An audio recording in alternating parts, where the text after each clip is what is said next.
We've made it through a very long season of The Real Housewives of New Jersey, season 13. Was it good for you? We're going to talk about it. Real Housewives of New Jersey reunion part 3 starts now. You are unhappy. You feel like a hater. I don't like her tone. I wish you would tell Margaret to shut the up. That's not a nice person. There's no door, asshole. You're gonna respect me more than that. Everyone's got skeletons. Don't even go with it. We're gonna go get there.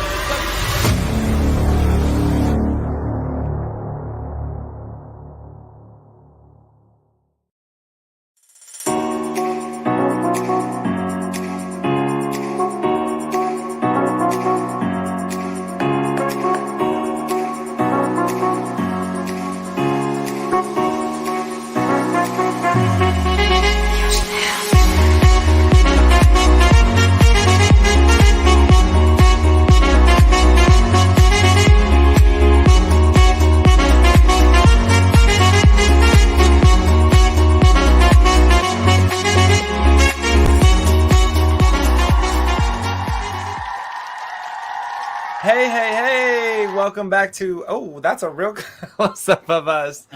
Welcome back to the Real Housewives of New Jersey recap with Russell Ray and Ronnie Jr. Ronnie Jr., welcome to the show for our final, for our, what seems so long, final part of our reunion episodes recap. Woo, that close-up was whoa. We're about to have another one. Yeah. Well, I'm beautiful, so there's that, which is good. But it was more like this overwhelming nature of going through this entire season and lots of ups and downs and lots of, dramatic experiences between the cast. But to come out on the other side, we weren't involved in it, but we were just recapping it, and it shouldn't be this much, but it did feel like this much. So I'm glad. I think there was some wonderful Melissa moments. And I'm glad the season is over. Yes. Are you glad it's over? I do have some cheeseman when it comes to the next season. Oh, okay. Well, I'm dying to hear that. That sounds like a tease, because what you all know is Russell is a real television host. You could see him on Create the Escape. It is on Peacock streaming. So you already know and love NBC Universal Family. Peacock streaming has Create the Escape, which was a show that was it was family oriented, very the antithesis of the drama that you see on the Housewives. And it was like escape rooms and families and all this, wild and wacky kind of stuff. And Russell was a host and a design expert. So, man, hats off to you for getting on the Peacock streaming platform. And I'm sure there's probably some talks of you joining back on something with Peacock soon enough, because you definitely did a good job on that show. Well, I wouldn't say that I haven't been working on things in the closet, because I'm in the closet. We thought you came out years ago. It's also a teaser on something that I've been working out. Yes. So if anybody caught those clues, I am working on something currently right now. I did speak to Ronnie a little bit about it, but we're not going to talk about it on camera because we don't give away our ideas. And if you ever catch Ronnie running the streets of New York, please get an interview by him, because he is the host with the most. You can catch him on his Ronnie Shorts. He is running around New York City now that the smoke has dissipated and his lungs have cleared. We do want to send our well wishes to everybody in Canada. We know that more than 19 million acres have been burned, and that New York City actually had the worst air quality for 2 days in the entire world. And so we're so glad that we are getting back to normal. Now let's head right into it. Our word of the day, if you're joining us and you're having a specialty cocktail with the Real Housewives of New Jersey recap reunion part 3, our word today is going to be daughter. Actually, let's add an S to that, because that would be cute, right? Daughters. Yeah, but I think I have a gripe going into next season. You have a what? And I have a gripe for you.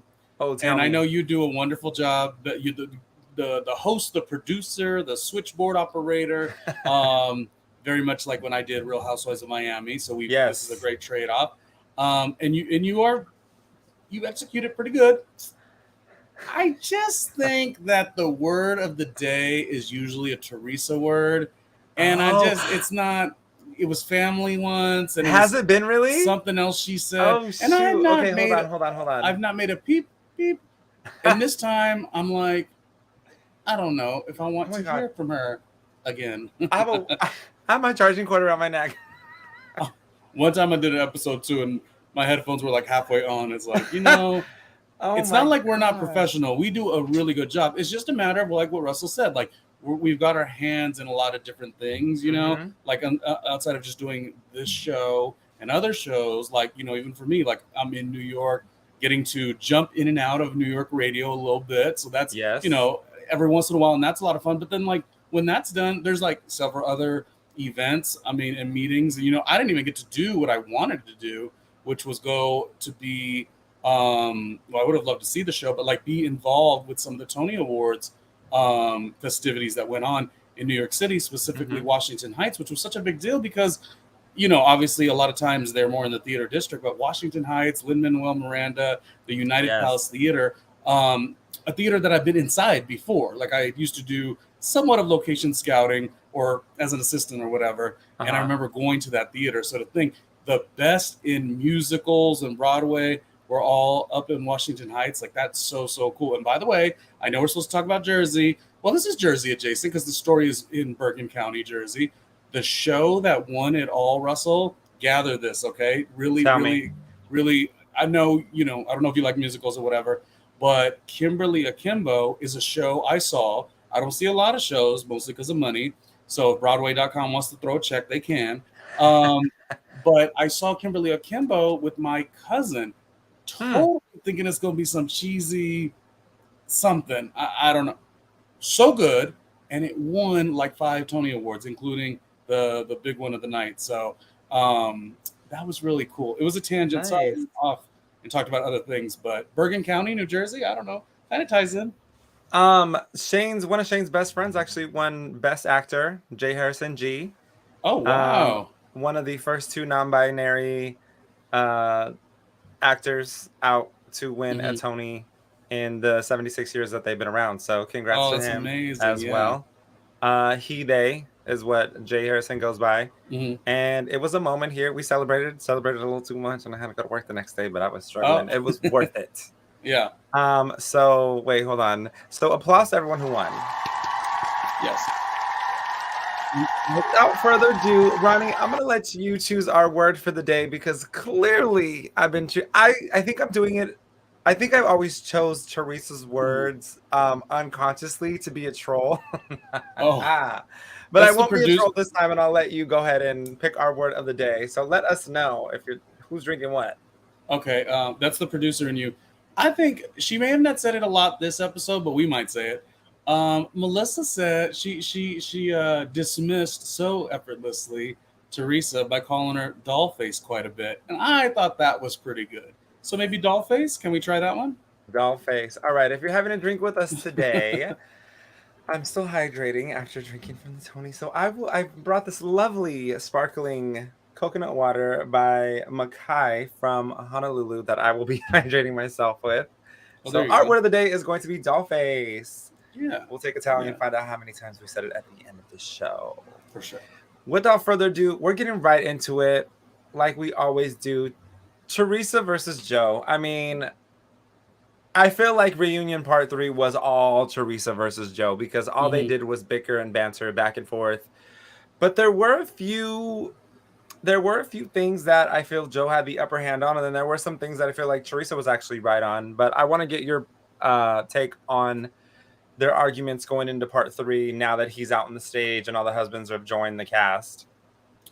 Well, I think the fact of the matter is, and I want to know your opinion too, the fact of the matter is, like, you can hate all you want, but there's not been another house husband that has been so entertaining. So it's been so life of the party. Everyone enjoys him, So and I know it's so easy to do that knock, like they would do it in Atlanta with Peter. Like somehow, if you have your wife going through a situation, you're just supposed to completely be quiet about it. And I understand there is the concept stay out of women's business, but I don't think Joe gets in women's business per se, but he does get in his family business. which is, the tougher thing that we all have to watch. Yeah, sure. I think he held his own. The other gal, his sister, I think she she like she did what you do, like you know what she did? She did what Nene Leakes used to do. So Nene Leakes maybe had three prominent like sound bites or memes or whatever, but she took 100,000 shots to get it. You know what I mean? So everything she said like fell on the floor, uninteresting. But then every once in a while, the I said what I said, came through. So I think similarly, not in a soundbite way, but similarly for Teresa in this episode, I feel like she just kept going. So yes, if you said that Joe kind of stood his ground with a lot of the situation, but then she did too, I think she was just throwing stuff up in the air, and some of it may have landed. I will give you that part of it. And I don't know if this is jumping ahead, but I'll just say it now so I don't forget. Because last episode I was rewatching and there was something I wanted to say, and I was like respecting the show, and I was like, oh, I'll get to it later, and I forgot. But I want to say something about this episode because this has been a bit of a conversation. Should Melissa have stayed out of Joe and Teresa's conversation? And the answer is absolutely not. Like, you're not going to, like, if I'm Melissa in this case, you're not going to talk to my husband crazy, especially when you just dismissed him before he was on the stage. And also, I have every right to step in, just like all the asinine things you do. Why don't the asinine things that Teresa does get seen in that way? You know what I mean? Like, we all see it, but she keeps getting a pass. I think it's because a lot of people think she's not intelligent, and that might be the case. But what I was really getting at, and Russell, I've talked too much. It'll be your turn here, but I think the concept you're gonna love this. The concept of like, well, see, Louis was very astute, and he said, let's just be quiet and let's let the siblings hash it out. What? Like, first of all, Melissa's been dealing with this for 20 years, and it's every much involved with her as it is with Joe. Now, I could say that maybe there are some things where Teresa's husband, there are some things that do match towards the wife and to the husband, so I can see it on that side. However, to just naturally, it's a play, and we can easily see it. And it's like, because you really don't have a lot of say, or shouldn't have a lot of say in all of this stuff. So for you to duck out, it's no problem. You've even been, here's the real interesting fact. Joe's sister's husband hasn't even spent 3 Christmases with her. They don't even know each other. So yes, in that case, it's best for you to kind of maybe not join the conversation. But you only said that because you knew you didn't want Melissa to be in on the conversation. The whole goal has always been, in my opinion, with him, is to make Teresa, it's not enough for them to hate Joe, but they need to have it in their heads that it's all her fault. And so if you can't see that he is dialing that up, he's with the puppet strings and getting Teresa to feel these ways, maybe a spinoff show's for you. Maybe that is what should happen. Because look, there are some actual things what I felt stuck on Team Teresa this time around, because I know personally from hurt feelings and having siblings and growing up with siblings, an only child might not know this, but I know from personal experience that sometimes we misinterpret things when advice is being given to us, and because we're in defensive mode. So when Teresa actually picked up the phone and called Gia and said that, and when Joe said Gia called him and told him that he can do better than Melissa, I instantly, even before the whole conversation happened, I instantly thought, okay, did Joe maybe misinterpret this? Did Gia mean you can do better than Melissa, meaning you can address this situation better than Melissa? Because Melissa and my mom are clearly at each other's throats. You're the brother, so you're the only one who can really make reason, so you can do better. So that's how I kind of interpreted it, because I know when people are hurt, they look for hurt. When people are sad, they look for sadness. When people are negative, they look for negativity and things. And so in that moment, I thought to myself, maybe that conversation didn't exactly go down the way that Joe might have perceived it, opposed to the actual intent from his niece. And I was like, you got to give way when credit is due. And I feel like Gia definitely might have reached out with the purpose of get over yourself. Like both of you, my mom and you, both of you get over yourself, and you should show up and you should be at the wedding regardless. And that's just how I felt on that. But I also did feel that when Joe brought up situations from the past and hashing up the past, that Teresa didn't really do a good job of defending herself, as in, no, these are the facts. This is what I actually meant. And I feel like Joe went on those aspects. There was a lot of back and forth. I'm so tired of it. I'm so tired of. I was more upset that they got so much airtime in this 48 minutes arguing with each other, because we rarely got to hear anything from Frank. We rarely got to hear anything from the Fudas. We rarely got to hear. We didn't hear, if anything, nothing from Nate.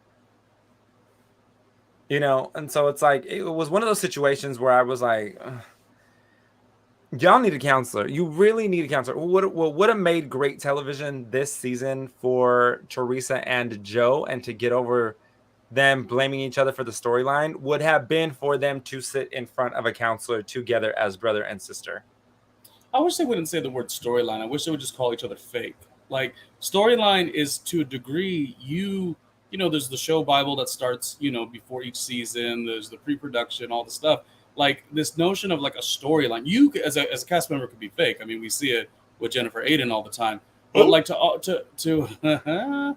always make it like this one is a storyline, or you're without this one without a storyline. It's really funny to me. Like, just be more blunt about it. Say like, I think you are fake. I think you move funny. But the thing is, then you kind of see the truth, because you could do the storyline thing because there's no way to really like have a factual element behind it. But if you were to say like, oh, you're fake, it's like, well, fake how? Because that's what they're trying to do. I don't know. Storyline to me is so funny. You don't have the final edit. You're not with the story producers. They're choosing. Say, do you think the word storyline is a little bit of shade towards the producers from the cast? Like that's their way of telling the producers, like, I'm sick of this storyline. Do you think that's indirect shade? I don't think so. Towards the production company or towards Andy, because they kind of have the final say. Unless someone on the cast has editing rights that we don't know about, production will always have the last say. Yeah. I mean, I'm sure there's been, based on certain things, there might have been stuff that had to intercept, but overall, no, it's like production is, and getting show notes, obviously with the network and stuff like that. But to your question, I don't think that it's storyline is a shade element, a shade comment to production or Andy. What I was going to say that I found interesting, and I think it's funny, I'm going to say what I'm going to say, and then I feel like I want to defend it already. But so I've been watching all these reunions, Vanderpump, Real Housewives of New Jersey, Summer House, and a lot of the cast members, like, right in front of Andy's face, and it's so funny, I'm assuming him to say, well, we hired you for your story, like for your full story. That doesn't mean you necessarily have to put everything out there. Like, things will be cut out and things will be added to the show. You really don't have a decision with that. You got to go with it.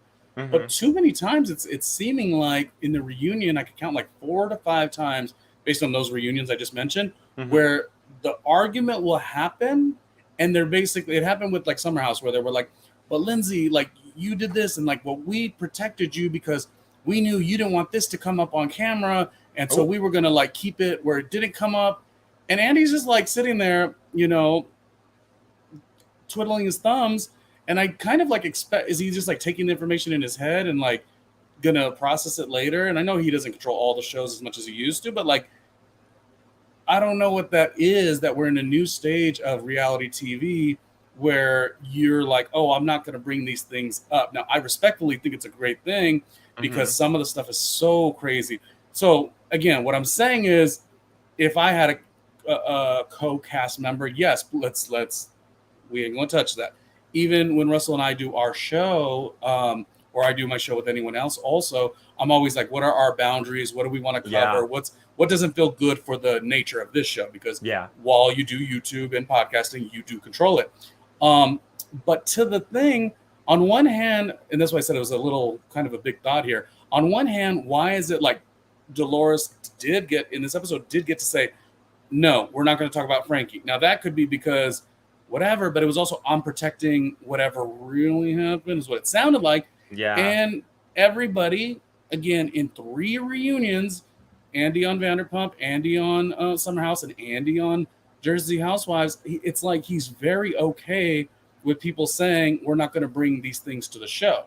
Now, the flip side of that is it could be because some of these things are really, really, really something. And then the other flip side, which I would say has been the hugest problem with reality TV across the board, and that is we validated dumbass rumors. We validated dumbass bloggers. So on one hand, I'm like, no, everything should be brought to the show. That's what you sign up for. But then you got cornball cast members like Jennifer Aiden who will bring things that don't really exist based on one blogger, which I know the narrative is trying to be Marge, and we'll get to like what we feel about Marge in a second. But in that respect, if I'm not sparring with people who play fair, then it's not to be brought up. So it's just so weird. And I almost feel like all reality TV needs to really dial it back and go back to story. You want to know something funny? People don't get along. They don't need to have the rumor of, Jackie's wondering if Evan is, getting it on at the gym, and he hasn't got a bigger chest just yet, but it's like he's always at the gym. But you know what? If he was getting it on at the gym, that would be their business. And that, not only that, but that would open the floodgates for a fan base that is untapped to talk about what they're doing at the gym. Because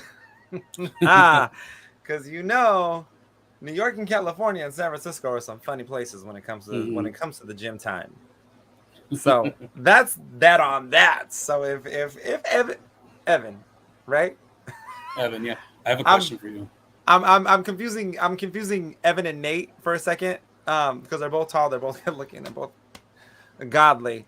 So I was confusing it for a minute. But Evan, even if he was, maybe Jackie said, go ahead and find yourself a little booth thing at the gym. Go ahead. So we can't knock that because, to each their own. Okay, so my question to you is, I don't want to do the F, Marry, Kill. Like, we could come up with something different, but I do want to say between Evan, Nate, and Joe Gorga, who are you in this imaginary game? Who are you going to bed with first? Or who's coming in the 3-way and who's getting shown the door? Oh, that's the game. Evan, Nate, and Joe Gorga, who is part of the 3-way, and then who's being shown the door? Go. Evan, Nate, and Joe Gorga. Oh, so like I'm choosing 2 of them? Yeah, I'm choosing one of them. No, 2 of them. I'm not asking for the positions. That's another show for another time. I'm not gonna go. We're not doing all that. But two are coming in the room. Where is our parental advisory when we need it? Parental advisory and all the things. But listen, so it'll be a 3-way. I'll answer the question too. It'll be a 3-way, and then it'll be the other person's like out of here. So I'm mortified. Do you want me to go first? No, it's okay. I'll go first because you asked me the question. Wow, it's time for, what did you call the game again? 3-way or the door? I don't know. The Joe, Nate, and Evan. Yeah. They're really out. Okay. And I could add Bill to the fold, but I don't think we're gonna pick Bill. Okay. All right, Bill. No shade to Bill, because I think Bill probably came out the sexiest and most underrated of those photos, the calendar. He came out so well. He looks so handsome. He looks very sexy, very handsome. Mhm. Think here. Who am I going to take with me behind a closed door? Mhm. Um, I Joe Gorga. Is getting the door or getting the bedroom? No. Joe Gorga is gonna be behind the door. Joe Gorga is gonna be behind.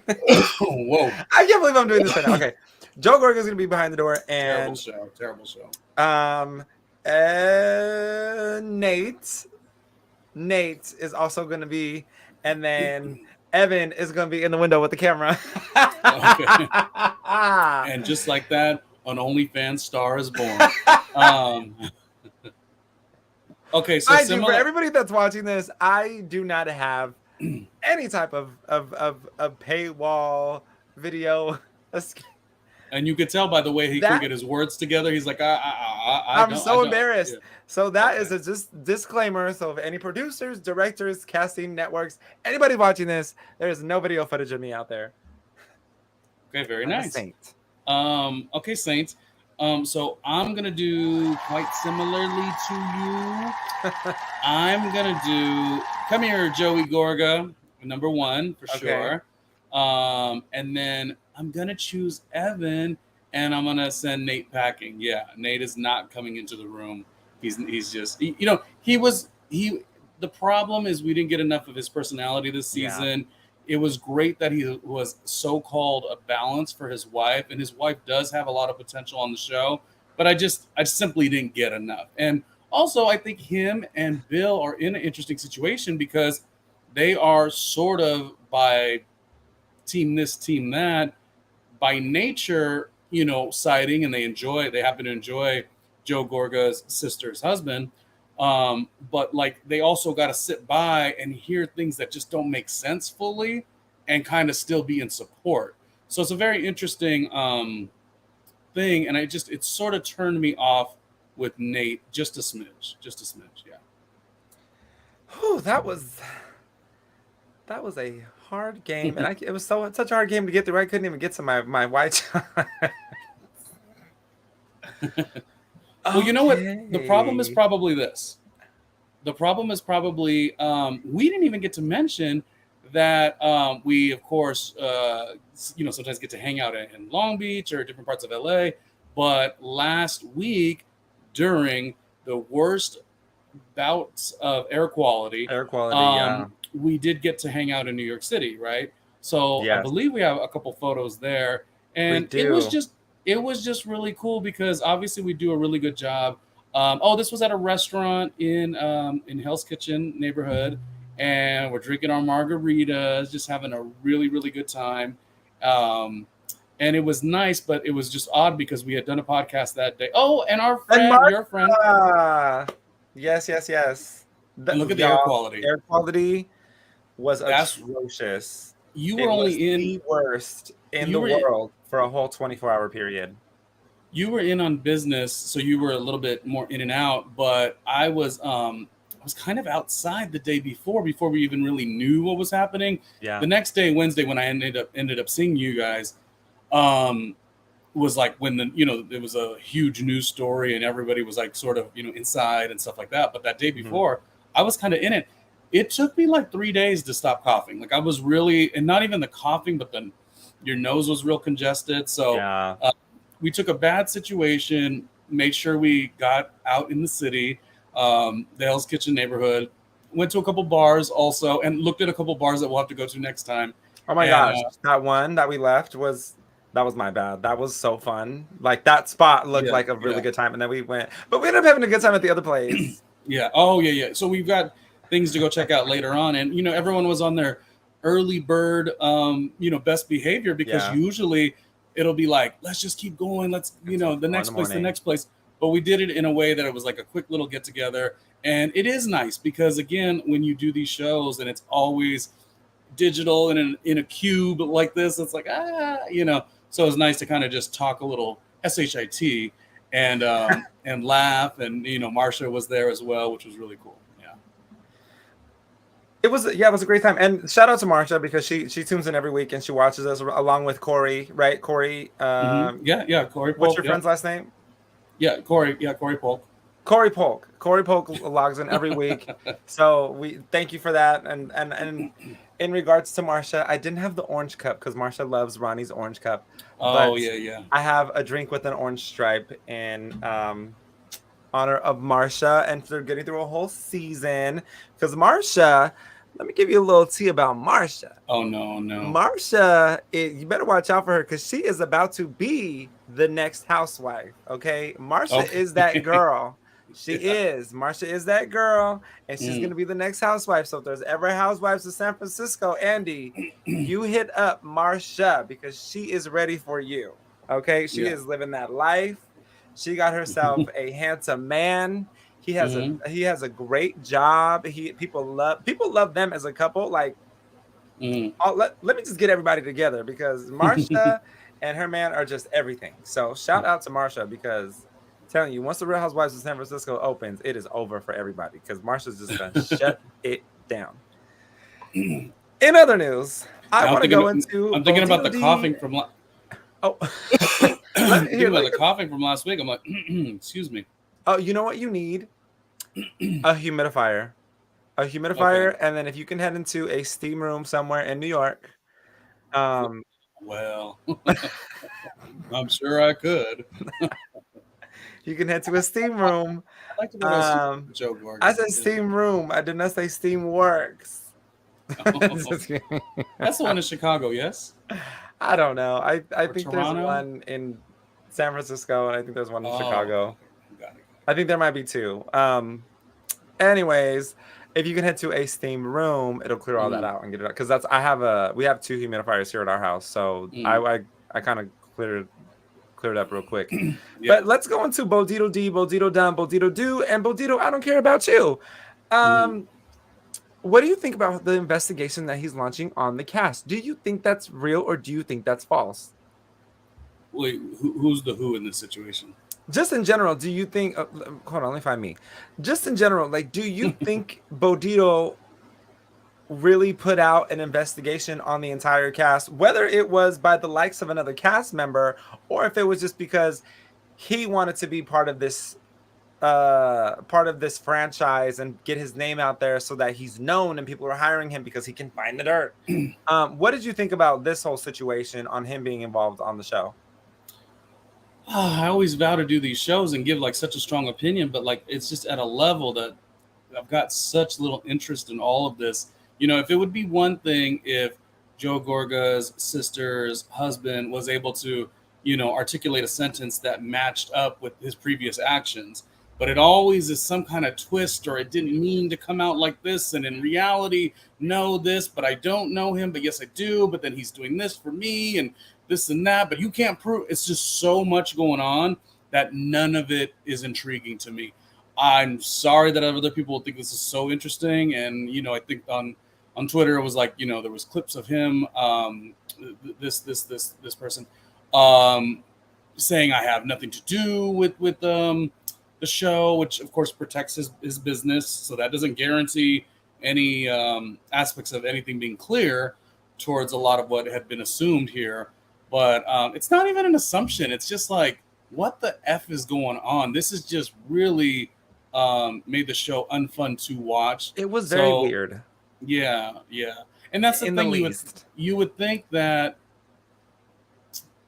you'd have some kind of a really, not an alibi per se, but you'd have something to kind of go off of. And, you know, I just don't know how many times in that final episode did we need to hear from Joe Gorga's sister's husband. I don't know how many times we needed to hear these sort of kind of walking it back, but not really. But I didn't say that. But the insinuation, like, this is just a fucking mess. Like, it's just such a mess, and it's not wonderful television per se. I think the network is really going to have an interesting task in front of them. Because the direction it's already going is odd. And also, I think what happens lately is so many people want to use noble causes to free them from any kind of accountability. So one of the factual things that happens is, yes, the pile on, especially with Twitter in general, but like these types of shows, is severe. So then you kind of get these people. Jen Aiden's done it for a lot of years. Like, oh, they're piling on me, or Andy's mean to me. And so you say that and you create that narrative, but then it's like, well, wait, Jen Aiden, like, aren't you just lame? Like, aren't you like? Is he being mean to you, or is he making you be accountable for what you did? And it's like they just like switch the concept, and then all of a sudden, it's the victim, scenario, I guess. Gosh, I feel like I'm giving a run-on sentence, so I guess I'll turn it back to you if anything else comes to my mind. But I didn't love it, Russell. I didn't love it. Here's the thing. I didn't love it either. But if you're going to bring a private investigator onto the Real Housewives of New Jersey, I need the proof. I want the slideshows. Just how you and I are on this show and we put up these slides when we're doing our work. I want the receipts, okay? I want the receipts. I want all the slides. I want it to pop up like a montage like this when we are watching the Real Housewives of New Jersey. And I want to see exactly what Bodito D found, dug up, what is actually going on. Bring it up, bring it out, because actually I got some tea. Here's why. Bring it up and bring it out, because first things first, in every Housewives contract, they are not allowed to sue each other. So that is not a thing. So just in case anybody is ignorant of that, now you are aware. Housewives cannot sue each other. So there's that. The second thing is, you can bring all of the receipts to read the reunion, which I know everybody had their manila envelopes, but those should have been scanned in and those should have been ready to be shown. So I think that it's a tired effort to bring things onto the show and not actually have it shown, explained, have any sense of thoroughness when it comes to having these things on the show. So that I don't like. What else?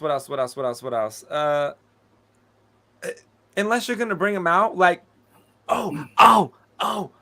unless you're going to bring him out and unless you're going to let him give an opinion, then don't talk about him. Don't talk about him. Don't add him in the edits. I do have a little bit of cheese. Kim G, if those of y'all who remember Kim G, she actually got onto the Twitter and she actually verified a few things. Did you see this? Okay. I'm going to read to you and I'm going to show you. Hold on. Let me zoom in on the picture so y'all don't see everything else that's going on in my life. So this is the receipt. So if y'all want to just go ahead and pause and read that. I know exactly who it was. And this is in regards to Teresa going to jail. Melissa certainly 100% not the rat. The person who did this didn't even know her or had any affiliation with her. I know exactly what went down, details even before, and how it went down. No part of it myself. I know all. Definitely. Why now? Hashtag Real Housewives of New Jersey. And Kim G has been relatively silent for 10 plus seasons. So the fact that she's coming out to say things, I'm like, Nothing against Kim G, but after hearing that, put it on pause. Put this show on pause. I know I go hard for Melissa, and it's like, I don't want the show to end because I want her to continue on, but she will be a star no matter what. Always said that. Put it on pause. This is just too much. Like, this is so annoying. Like, this is not, we have got to let people argue on the basis of like real, actual things that people don't like. Now it's insinuation this, insinuation that. And then continuously bringing up, I mean, how many names, this is actually a curious question I have for you, Russell.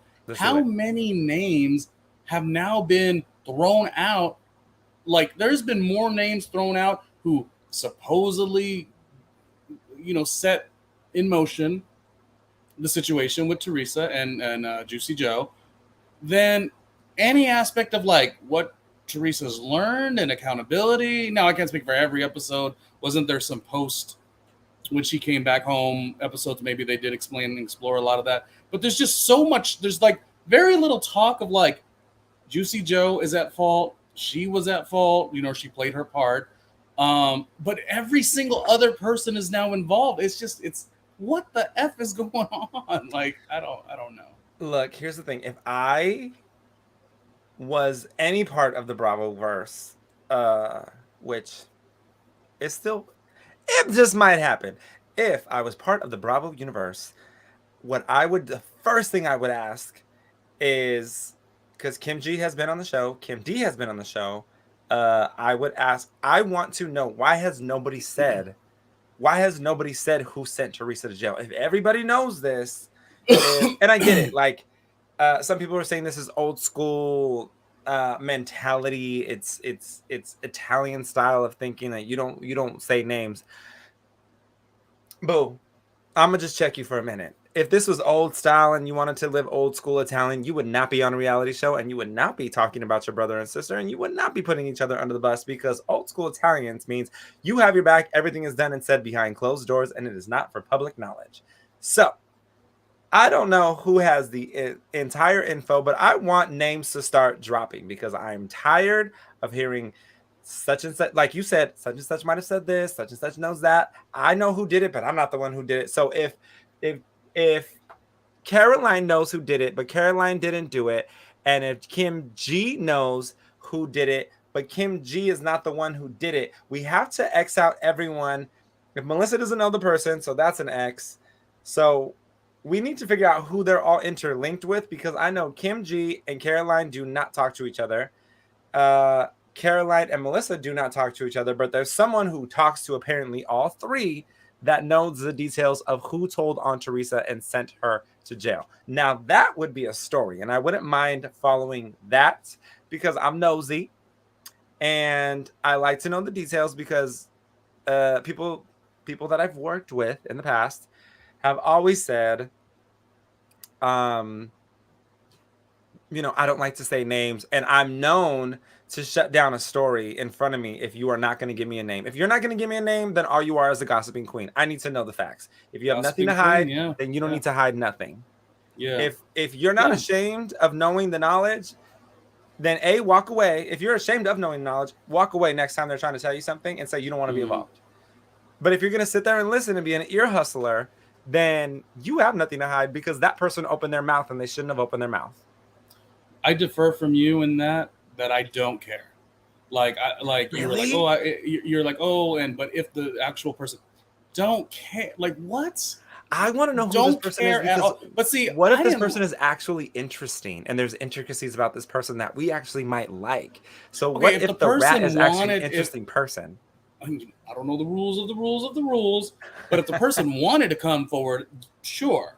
And maybe that would be interesting. But in the concept of us not talking about the people who created this for themselves, Juicy Joe and Teresa, whether she didn't know or does know, and she's already saying it now with the new guy.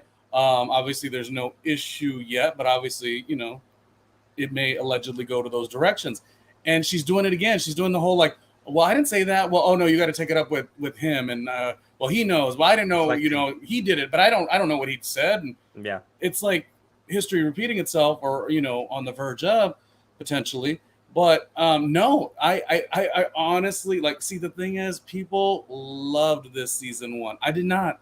I didn't like the setup of the show. I know you don't like Danielle, but that table scene was corny.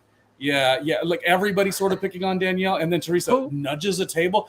I mean, you called her a prostitution whore, like whatever you did. Like, I guess it was like a little bit of a moment, but you nudged the table. You didn't flip the table. And also, like, I give no extra credit. I know I'm like running on a whole different tangent to what we were talking about, but I don't really give tons of extra credit that you did that to Danielle, one of the meekest and quietest in terms of, you know, she's not really about that action type of cast members.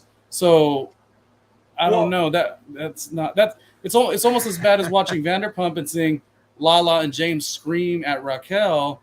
And it's like, Raquel is like, you know, clearly she's a lover. She's a lover, not a fighter. I just never really respect people who see kind of somebody getting it's like being a teardown, and then you buck up. Not that Teresa has not. Yeah. Like you have no guts until you're in a pack. I get what you're saying. Like and I'm not saying she does.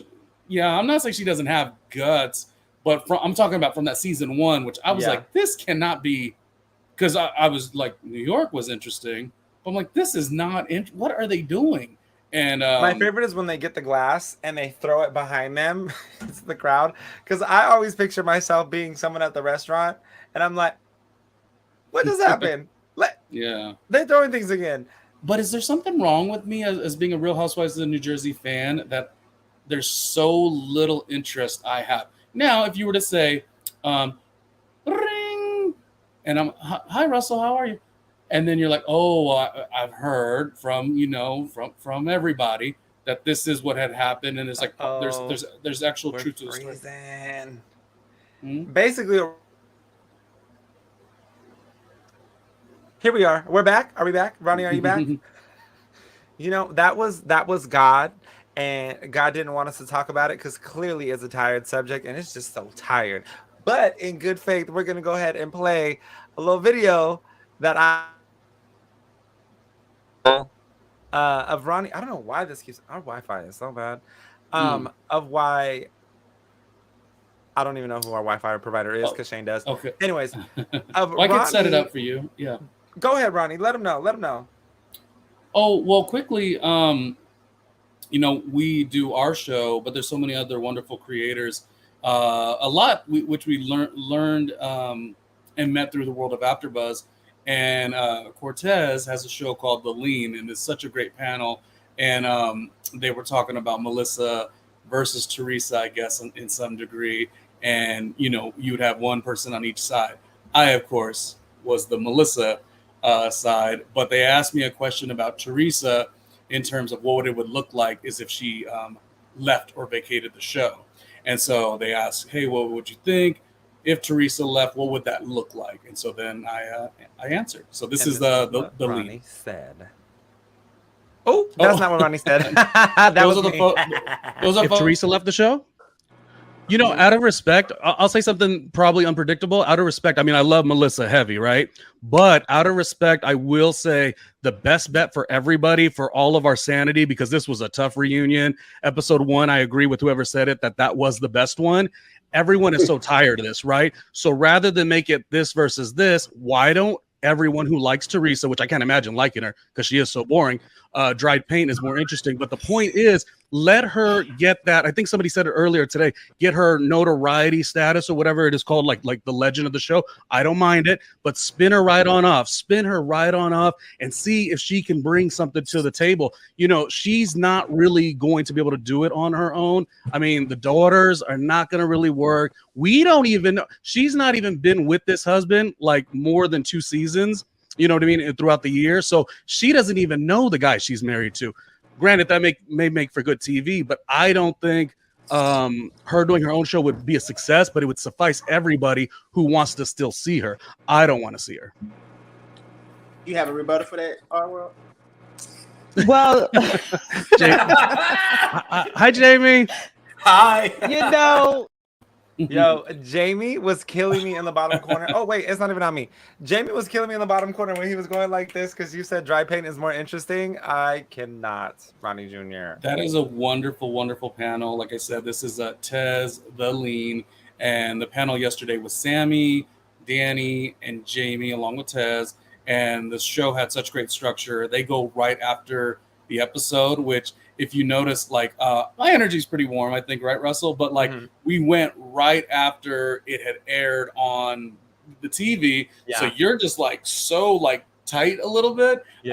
So I'm glad we got to see a little bit of the harmony that we had towards the end of that little segment. And that full episode, of course, will be on Tez's The Lean, and there'll be aspects of it on my channel, which is of course youtube.com/randomly Ronnie Jr. But I mean that, Russell. I mean that. I try so hard to not bring up Joe Gorga's sister, but at the same time, it's like, let's come to a place and say, she's done it enough. This is even just unhealthy for her. Yeah. Like, let's spin her off, spin her right on up. And then at that point, it's a little bit of sink or swim for her, and then there's no excuse. You know what I mean? And then later in the clip, I do go on to say, I could even flip it though. Though I'm saying Teresa should be the one to go off and do her own show, I 10 toes down say Melissa and Joe could go do a spinoff. Like, I'm good with that too. A winner is a winner is a winner is a winner. And you folks who are defined by things. I was just talking about branding with somebody who referenced something about me within the 20 years of my work in radio and television and stuff. And they were like, you always brand yourself very well. And a lot of other people have a identity based on what they do or who their friends are or their economical social status, whatever. And those are all really wonderful things. But you have got to, and I think Melissa does this, you have to tell yourself you're a winner. So to the whole thing, because I'm trying to be really kind to the Teresa stumps, the tree stumps, but you just got to see a difference. They cast women, or just in general reality TV, Andy always says it, we want to give aspirational living. And even if Teresa has all these things, is she living aspirationally? Sure, the trips that I don't know who's paying for. Sure, the photos with all the, look at our family, everyone gets along, all wonderful. But when it comes down to it, this whole season, really think about it. Was she aspirational in her spirit? Did she feel aspirational? Did she feel like somebody you want to be? You look at the Melissa side, easy breezy. She's got her two sisters, her mom, her and Joe play on each other all the time. They had to take this rumor of a cheating thing, and they keep it moving. I don't know. You got to really think about that. And I wanted to make that mention yesterday in the episode because I was like, people don't understand why I like Melissa. They're like, she's so boring. She's only there because of Teresa. I'm like, no, I'm beyond that. I'm like, please. I'm talking about Melissa and Joe are a little bit more aspirational. You want to hang out with them. You want to be around them. Here's the thing. I don't disagree with you. I do like them. I love them. But I would not want to be Melissa. And I'm a Melissa stan. You are. I would want to be Dolores. I would want to be Dolores because Dolores is she is in total bliss. She is happy. She is powerful because she, like you mentioned at the beginning of this episode, she shut down any conversations that Frankie was going to be dragged in because she is the ultimate mama bear and she is not going to subject her kids to an opinion on the show that she signed up for. Her son just happens to be an accessory to the show. She signed up for it. So she will go head to head with anybody. But when it came to her kids, she said, nope, we're going to stop that right there. I don't have a problem with you. I never have, but you are not going to talk about my son. This is what happened, and this is how we're going to say that this happened. And that was it. And her relationship is just glowing. She looks good. They look happy. I'm like, I want to be Dolores. 100% agree with all of that. And here's the thing. I made a mention how Andy's just sitting by hearing all these cast members tell him how they're not going to bring anything to the show. And I thought that was a little funny collectively talking about all three different reunions. Yeah. However, one thing that I do love about Dolores, what you said is you in life teach people how to treat you. And you might also have to go with, I wouldn't call it a repercussion because if your heart is not into it, you stand on that and then you take whatever consequences come with that. Somebody could say, Dolores, we didn't really get much from you last season. Wait, so you're not marrying Polly just yet? And you're going to say we can't talk about Frankie and it's sort of tied in? All right, you're a friend of. Not saying that that's going to happen. But when you stand for something, you have to be willing to get the stuff that comes with it. I know so many things I've done in my career. I've stood on so many things. That's why the career has been a little bit of a halt on occasion, just because if you don't have any moral integrity, you just say yes to everything. You don't really know who you are. Dolores knows who she is. Therefore, potentially, they don't necessarily have to bring her back in full-time capacity. I don't think that's the case. I'm just saying I like when somebody, it was advice a friend of mine had given me a long time ago, teach people how to treat you. It's not always going to work, but it's very much a way you should do things, and she did it perfectly. Yes, she did. I just want to say one thing. Say it. I also, in that same sentence, do not think Frank didn't have a right to at least want to sort of talk about it. It got shut down. I feel like in some way, Teresa's husband sort of got to skate off without, really answering the question. Yeah. But it was Dolores's wishes. And again, it was Frank's curiosity and something that was valuable for him to bring up. I fault no sides on that. I don't fault Dolores for her saying we are not. And I don't fault Frank for saying, well, it was not just what you're saying it is. It was something else. So I don't fault either of them. Yeah. I don't either. But also, there might have been a conversation had off camera that said, Frank, now you've mentioned this to Joe, and now this is going to be brought up in the reunion, and I don't want to talk about it. So there might have been a conversation prior to after that airing between them two because they're such good friends.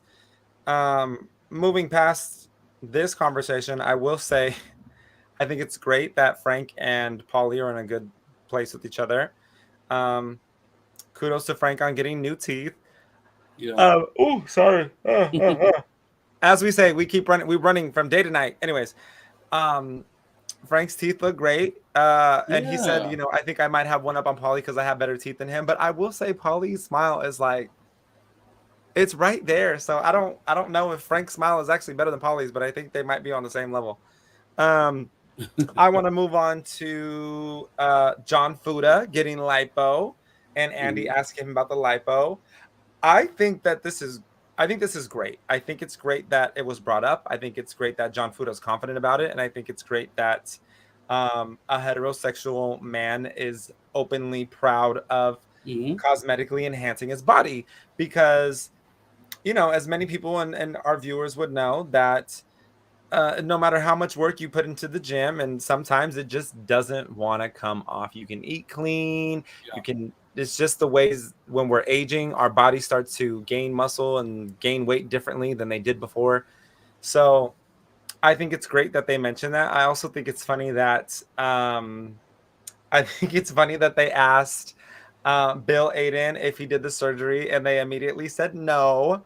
What I would have liked to hear is maybe John Fuda saying, hey, he didn't do it, but I might be open to him doing my next procedure because you know what, this ain't so bad. So we might get a little nip and tuck here and there as the years go on. So maybe I will reach out to Bill. And Bill, since I've been filming with you, go ahead and give me a discount because my money's gonna be running a little dry as I get older because these kids are gonna suck the life out of me. Just have some fun with it. But I will say, like, sorry, Danielle is very proud of her man, like very confident to be standing next to him. And some people find that as a demasculine thing to do. And I'm here for it. Rachel standing by him. Yeah. Rachel. I'm sure Danielle would be okay with Nate getting a procedure as well. But cosmetic looks, it's, you get a haircut. I know it's not exactly the same thing. You do things, some people dress in such a way and, that's their thing. You never really need to pocket watch anybody because get out of my pockets, first of all. But like everyone spends their money on different things and there's different priorities, I think even like socially, the way I like to go out, not that is even comparable to like plastic surgery, but I'm saying like I'm more like I like to have things with quality. Like I don't need to be all out in these streets all the time, but I like to do things where it feels really good, on the occasions or whatever. And sometimes, people do it differently. So the same thing with like your physical appearance. Some could be like, well, I'm just such a real person, an authentic person, so I'm not going to get the plastic surgery. Good. No one said you had to. But at the same time, like what I'm saying is you are not necessarily a bad person because you did take that time. As long as you're safe and you did recover healthy, I think it's wonderful. And your whole concept of him as a straight man being like, yeah, this is what I did. And it's also that thing of like, what made you do it? Like, did you see yourself on camera? Did that make you insecure? I feel like you could be in a place where you're not going to get that satisfaction because I don't really care what you think. but it doesn't mean that I still don't want to enhance and better myself, you know? Yeah. And like you said, if other housewives are doing it, their season 1 versus their season 5, it's like, why wouldn't one of the men also get into that? And I was thinking about that recently because everybody loves to say Melissa Gorga and her old nose. It's like, y'all act like Teresa looked like she did today back when she started. She did not look the same. I mean, the forehead is always prominent, but for the most part, like, people glow up with these opportunities. Let them, you know what I mean? They've gotten a really wonderful opportunity. It comes with a lot of challenges, and we're just sitting on the couch watching. That's it. Yeah. Oh, this Wi-Fi is just not with it today. It keeps like muffling our words. So we'll probably wrap up soon for that reason. But back to your point, like, yeah, he looks great. But then again, when you're a business entrepreneur mogul and you have 1,000 things going, maybe you don't have time. Because I watched my trainer's story, 50 minutes of cardio a day on top of an hour and 45 minutes of just lifting. Not everybody in the world has 3 hours to do, unless that's your career, which that's my trainer's career. Then you don't have that luxury of spending 50 minutes a day on cardio on top of lifting. So sometimes you just need a little quick fix to get you a little boosted, and it gives you the more energy, and it gets, you'll be moving quicker, and like, just things starts to happen in place, and sometimes you just need that little kickstart. And I'm just saying, don't be this person who's like, that's so shallow, that's so superficial. John Fuda got the plastic surgery or whatever, lipo or whatever, and then in the same breath, you're like a horrible person. So clocking somebody and saying because they did this procedure makes them bad, I don't agree with it. Being good is being good, and you can be good and have all the nice things too. I'd venture to say sometimes the nicest people I've ever met happen to have a good amount of money. Their life is a little more comfortable. Us that are struggling, or I'm not speaking for anybody, but like us that are struggling, it's like you end up getting a lot more frustrated, and that trickles out in your conversations with people. So knock that off, like somehow because you did something to take care of yourself in a way that like somehow you're like a shallow person or you're a bad person, because there's plenty of people with their hog bodies that are awful people. So that's true. As long as you're beautiful and kind internally, that's all that matters. Which is true. Don't I always say that? I've always struggled with my weight, got down to a really good weight at 28, 29. It's not happening exactly the same way now just because I'm 42 years old. But I always say, no, I'm happy as fuck. Like I love what we're giving over here. Does not mean if I, got a contract or two, put some things together, that I wouldn't maybe want to, have this little glow up look, because of course what we do is broadcast in the public eye. And, that has nothing to do with anyone else. It has to do with like how I feel, how I want to jump into the product that I'm giving. I mean, you don't film things with bad camera work. You don't edit things with a sloppy editor. You don't have a terrible producer and make a terrible show. So why wouldn't this be any different? It's all part of the same thing, to have excellence in the work that you do. And with that being said, we are headed towards the end of our show. But before we press this end broadcast button, I do have a little bit of cheeseman for you about the Real Housewives of New Jersey. So, as I mentioned previous episodes, Bravo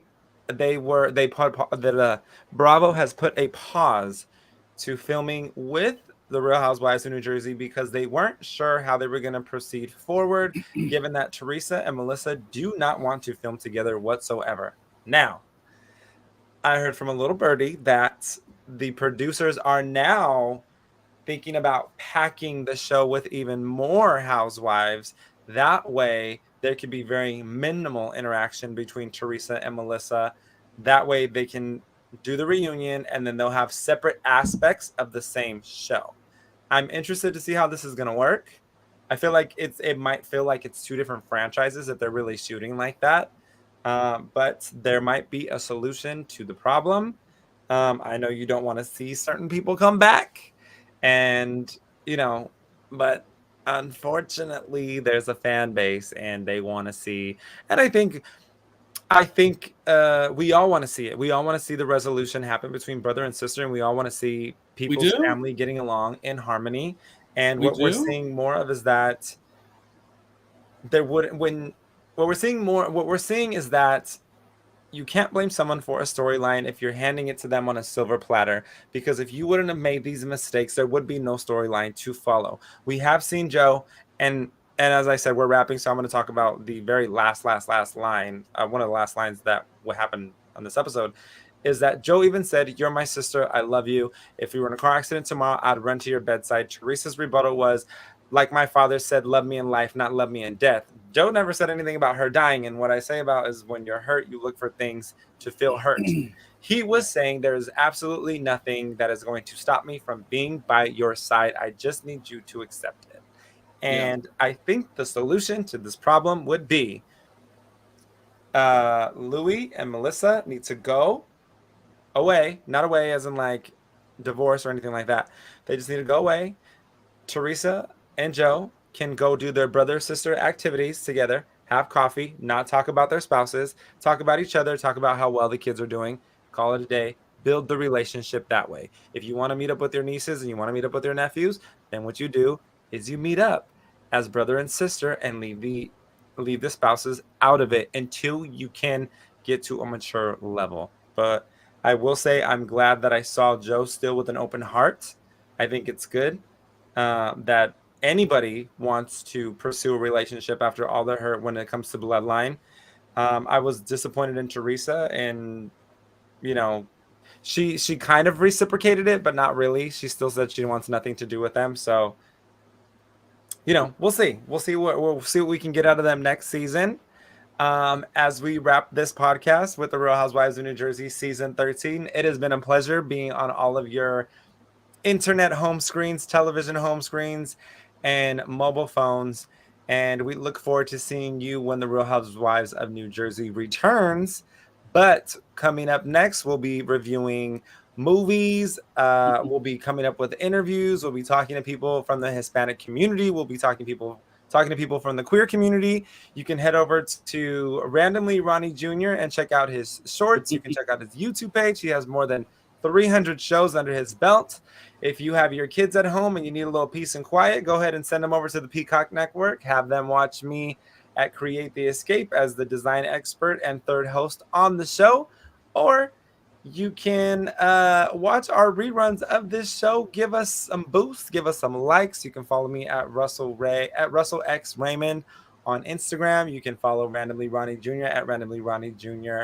on Instagram, or you can just go to our websites, randomlyronniejr.com and russellraysilva.com, and you can find all the links to our current work.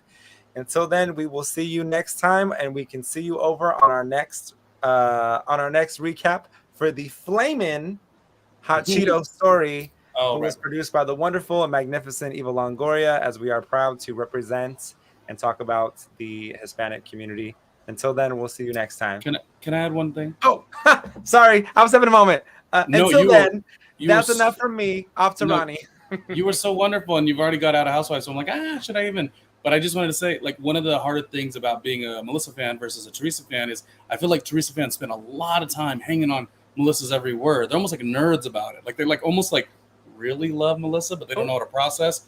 But one thing I was going to say is Melissa fans usually don't spend a lot of time. We're back. Oh, okay. Where did it cut out? It cut out as Teresa fans, and it was like, Arr. Okay. Teresa fans, always spend so much time hanging on Melissa's every word or like arcing it as like, see, she said that, like that. And the reason it's so off balance is because Melissa fans like don't care about Teresa. Yeah. So a lot of times Teresa gets off the hook in the aspect of fan base and Twitter and everything. But I gotta say, just as we finish, one of the most disgusting things of this season, I wish it would have got brought up on the reunion, and maybe it did and it just got edited, was the episode where Teresa said something along the lines of like, well, her father passed away when she was young, so she's never known how to like love a man or something like that. You see, a Teresa fan would have took that, completely held it for a very long time. You notice Melissa fans were like, that's some bullshit. Yeah. Melissa is dope regardless. She's a baddie. Like, the confidence is there. That's why we relate to her. But I just wanted to make that note as we're kind of finishing this Real Housewives of New Jersey, this side of this, that it's like, I just noticed that. I'm like, Melissa fans don't do the same thing as Teresa fans. Yeah. And it's such a lame way. So again, spin them both off, give them their own shows and see who gets the best ratings. That's okay. Fight to the death. Ratings to the death. Slow. Whoa. On display. Okay, the show's got to end. I don't want it to end, Russell. I know, but like I said, we're gonna be reviewing the Flamin' Hot Cheetos story coming up here. Ronnie and I are gonna get our schedules worked out. We're also potentially going to bring in a third or fourth Hispanic perspective, because it's very important that our stories are told. It's very important because we are a large part of the population. For a long time, we were a very minuscule part of the actual on-screen talent, and we love to see inclusivity, and we're actually coming to this point now where we're seeing a lot of different variations of ethical ethnicities and cultural backgrounds that are all gracing our screens, and we love it. So if you haven't watched it, go watch it, because we want to hear your 2 cents on it, and you can head over and watch it on both channels, Randomly Ronnie Jr. and Russell Ray. Yeah. Okay, I'm done finally. All right, Russell. We'll see you later.